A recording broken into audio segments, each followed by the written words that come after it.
Hello, ഇന്നത്തെ പരിപാടി എന്താണെന്ന് വെച്ചാൽ കുറച്ച് കാടമുട്ട ഇരിക്കുന്നുണ്ട്. അപ്പോൾ നമുക്ക് ഒരു കാടമുട്ട മസാല ഉണ്ടാക്കിയാലോ.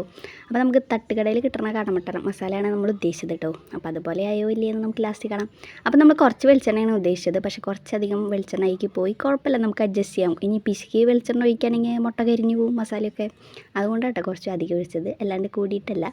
പിന്നെ നമുക്ക് ഇഷ്ടമുള്ള മസാലകളൊക്കെ ഇട്ടത് നമ്മൾ സ്പെഷ്യലായിട്ട് പെരിഞ്ചീരകം പൊടിച്ചിട്ടുണ്ട് അല്ല ഇട്ടെടുക്കുന്നുണ്ട് കേട്ടോ.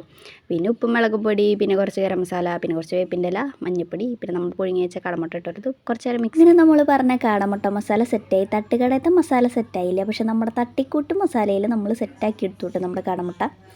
അപ്പോൾ ഇത്രയേ ഉള്ളൂ. ഇനി നമ്മൾ കുറച്ച് ഡെക്കറേഷന് വേണ്ടിയിട്ട് കുറച്ച് സബോളയും മല്ലിയിലയും കുറച്ച് വേപ്പിൻ്റെ അങ്ങനെ ഡെക്കറേഷനാണ് ഇടുക. ഇനി നമ്മളൊരു ടൂത്ത് പിക്ക് എടുത്തിട്ട് ഓരോന്നായിട്ട് കുത്തി തിന്നുക. നമുക്ക് ചായക്ക് കൂടി നല്ല ടേസ്റ്റാണ്. ഞങ്ങൾ വെറുതെ ആയിട്ട് കഴിച്ചു. പിന്നെ കുറച്ച് കാടമുട്ട ഉള്ള കാരണം പെട്ടെന്ന് തീർന്നു. അപ്പോൾ സംഭവം ഇതുപോലെ ട്രൈ ചെയ്ത് നോക്കാത്തവർ എന്തെങ്കിലും ട്രൈ ചെയ്യുക. അപ്പോൾ ഇങ്ങനത്തെ വീഡിയോസ് ഇഷ്ടപ്പെട്ടാൽ ലൈക്ക് ചെയ്യുക, ഷെയർ ചെയ്യുക, സബ്സ്ക്രൈബ് ചെയ്യുക.